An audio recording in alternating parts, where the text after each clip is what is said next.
Paul Tarver has been coping with schizophrenia for much of his life. Because the mental illness altered his thinking, he experienced feelings of paranoia and fear. Even a simple thing like taking a walk was a challenge. I couldn't go outside sometimes. I was afraid. I thought people were following me, that my phone was bugged, but that wasn't the case. For James Markey, it's been 20 years living with schizophrenia. During that time, he's learned to deal with it. With meditation and therapy and medication and my family and whatever support system I have, it's keeping my mind at rest. Schizophrenia affects men and women equally, and it affects people throughout the world in all different cultures. It comes on in late teen years or early adulthood and seems to affect all socioeconomic groups equally. Neurons send messages to parts of the brain that account for the way a person thinks, functions, and behaves.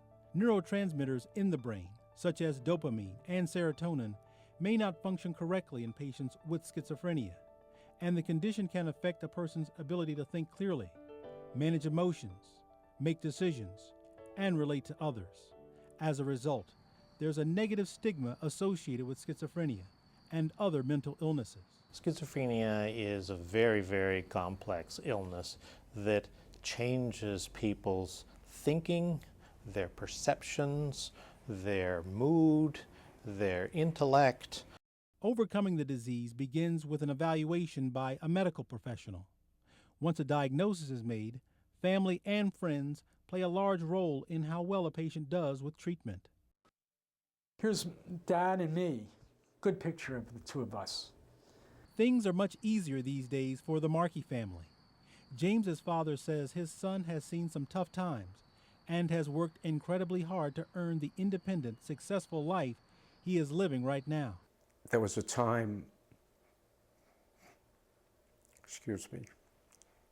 when we didn't think that would happen. So to witness it is inspiring for me, really great. Family and friends are extremely important in any illness, in any mental illness, but particularly in schizophrenia, because it is such a complex disease that affects people's ability to function in so many different areas. Paul participates in psychotherapy and uses what is called atypical antipsychotic medication, first introduced a decade ago, to manage his schizophrenia. These drugs generally have fewer side effects than conventional antipsychotics, introduced in the 1950s. The drugs were associated with a lot of neurological side effects, and that in effect gave patients Parkinsonism. But newer medicines may offer better treatment and more tolerable side effects for many patients. Today, with his condition under control, James's poetry gives him comfort and peace. Strife, technology, or other wares of consciousness. Paul volunteers for a homeless and hunger outreach program and takes college courses. Now, he encourages others. Just hang in there and take your meds, you know. They'll help you if you need it. There's help out there for you, believe me. There's a good chance that with proper treatment that patients suffering from this illness can lead a normal life as you define it. The fear of mental illness and lack of understanding prevents millions of people from getting much needed treatment.